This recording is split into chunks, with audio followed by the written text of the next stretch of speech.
ایران کی جانب سے جنگ بندی کے لیے پاکستان کے توسط سے بھیجی گئی تجاویز امریکہ کو موصول ہو گئی۔ امریکی میڈیا کے مطابق صدر ڈونلڈ ٹرمپ کی جانب سے آج سچویشن روم میٹنگ میں جنگ بندی کی ایرانی تجاویز کا جائزہ لینے جانے کا امکان ہے۔ اپنی تجاویز میں ایران نے ایٹمی ہتھیاروں پر بات مؤخر کر کے آبنہ ہرمز کھولنے کی پیشکش کی ہے۔ ایران بات کرنا چاہتا ہے تو وہ ہمیں فون کر سکتا ہے۔ مزید مشاورت اب فون کے ذریعے ہی ہوگی۔ امریکی صدر کا اعلان۔ ڈونلڈ ٹرمپ ایران کے ساتھ جاری تنازع جلد ختم ہونے کے لیے پرامید۔ کہا ایرانی افزودہ یورینیم حاصل کریں گے۔ صدر ٹرمپ کی ایک بار پھر پاکستان اور پاکستانی قیادت کی تعریف۔ بولے پاکستان کے فیلڈ مارشل اور وزیر اعظم شہباز شریف عظیم شخصیات ہیں۔ امریکی صدر ڈونلڈ ٹرمپ کی موجودگی میں پریس ڈنر کے دوران فائرنگ کے واقعے کی تحقیقات جاری۔ ایف بی آئی کی ملزم کے گھر اور اطراف کی انکوائری۔ 31 سالہ ملزم کول تھامس ایلن پر فرد جرم آج عائد کی جائے گی۔ قائم مقام امریکی اٹارنی جنرل کے مطابق ملزم تفتیش میں تعاون نہیں کر رہا۔ حملہ آور کا ممکنہ ہدف امریکی صدر تھے ایسا لگتا ہے۔ ملزم نے اکیلے کارروائی کی۔ دورہ اسلام آباد میں مثبت مشاورت ہوئی۔ ان مخصوص حالات کا جائزہ لیا جن کے تحت ایران امریکہ مذاکرات جاری رہ سکتے ہیں۔ ایرانی وزیر خارجہ عباس عراقچی کی ماسکو پہنچنے پر گفتگو۔ کہا دورہ عمان کے دوران آبنہ ہرمز پر بات چیت ہوئی۔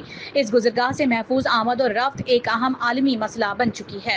ایران اور خطے کے مفاد میں جو ممکن ہوا کریں گے۔ روسی صدر کی ایرانی وزیر خارجہ کو یقین دہانی۔ عباس عراقچی کی روسی شہر سینٹ پیٹرز برگ میں صدر پیوٹن سے ملاقات۔ روسی صدر نے امید ظاہر کی ہے کہ ایرانی عوام اس مشکل دور سے گزر جائیں گے اور امن قائم ہوگا۔ ملاقات میں ایرانی وزیر خارجہ نے کہا کہ روس ایران تعلقات اسٹریٹجک شراکت داری پر مبنی ہیں جو مزید مضبوط ہوتے رہیں گے۔ ایرانی سفیر رضا امیری مقدم کا امن کے لیے انتھک کوششوں پر حکومت پاکستان، پاک فوج اور عوام کا تہہ دل سے شکریہ۔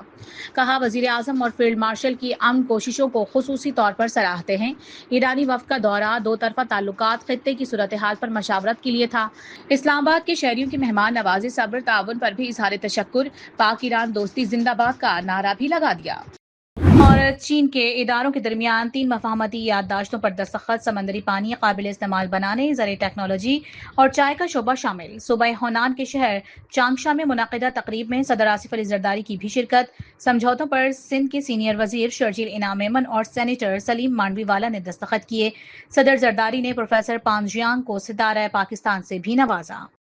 اسٹیٹ بینک آف پاکستان نے شرح سود میں 1% اضافہ کر دیا۔ مرکزی بینک کی نئی مانیٹری پالیسی کا اعلان۔ شرح سود میں 100 بیسس پوائنٹس کا اضافہ کیا گیا ہے، جس کے بعد شرح سود 10.50% سے بڑھ کر 11.50% ہو گئی۔ اسٹیٹ بینک کے مطابق 22 ماہ میں پہلی مرتبہ شرح سود میں اضافہ کیا گیا۔ نئی شرح سود کا اطلاق 28 اپریل سے ہوگا۔ اپنا کھیت اپنا روزگار سے 88,000 خاندان مستفید ہوں گے۔ اسکیم کے تحت زمین 10 سالہ لیز پر دی جائے گی۔ وزیر اطلاعات پنجاب اسما بخاری کی نیوز کانفرنس۔ کہا موسمی اور غیر موسمی سیاست دانوں نے زراعت پر بہت سیاست کر لی۔ اس وقت ضرورت ہے کہ ملک کی بہتری کے لیے سوچا جائے۔ یہ زمین صرف کاشتکاری کے لیے استعمال ہوگی، گھر بنانے کے لیے نہیں۔ حکومت کو پاسپورٹ کنٹرول لسٹ میں نام شامل کرنے اور پاسپورٹ غیر فعال کا اختیار دوبارہ سے مل گیا۔ وفاقی آئینی عدالت نے لاہور ہائی کورٹ کا فیصلہ معطل کر دیا۔ پاسپورٹ اینڈ امیگریشن رولز کی کالعدم شدہ دفعات بحال۔ حکومت کی اپیل باقاعدہ سماعت کے لیے منظور کر لی گئی۔ وزیر اعظم شہباز شریف کا سوئی نودرن کے خلاف پیپرا قواعد کی خلاف ورزی کی شکایت کا نوٹس۔ ٹرانسپیرنسی انٹرنیشنل پاکستان کی شکایت پر تحقیقات کی ہدایت۔ ذمہ داروں کے خلاف سخت کارروائی کی یقین دہانی۔ نظریاتی کونسل کس حد تک رائے دے سکتی ہے؟ کیا مانگنے کے علاوہ بھی رائے دی جا سکتی ہے؟ اسلام آباد ہائی کورٹ نے کیس کا فیصلہ محفوظ کر لیا۔ قانون سازی پر اسلامی نظریاتی کونسل رائے دے سکتی ہے تاکہ کوئی قانون قرآن و سنہ کے خلاف نہ ہو۔ ایڈیشنل اٹارنی جنرل کا موقف۔ جسٹس محسن اختر کیانی نے کہا 28ویں ترمیم میں یہ والی بات بھی شامل کر لیں تاکہ واضح ہو جائے۔ وزیر اعظم شہباز شریف کا بڑا فیصلہ۔ P S L play of کے تمام میچز میں شائقین کو شرکت کی اجازت دے دی۔ شائقین پلے آف کے تمام میچز دیکھنے کے لیے اسٹیڈیم آ سکیں گے۔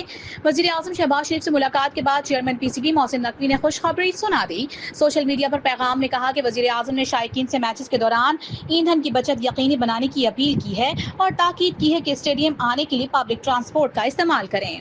پاکستان سپر لیگ کی پلے آف لائن اپ مکمل۔ پشاور زلمی اور اسلام آباد یونائیٹڈ کی ٹیمیں کراچی میں پہلا کوالیفائر میچ کھیلیں گی۔ جیتنے والی ٹیم کو فائنل کا ٹکٹ ملے گا۔ ہارنے والی ٹیم کا ایلیمنیٹر 1 کے ونر سے مقابلہ ہوگا۔ ایلیمنیٹر 1 میں حیدرآباد اور ملتان کا مقابلہ 29 اپریل کو قذافی اسٹیڈیم لاہور میں ہوگا۔ ایلیمنیٹر 2 کا میچ 1 مئی کو کھیلا جائے گا۔ فائنل 3 مئی کو قذافی اسٹیڈیم میں کھیلا جائے گا۔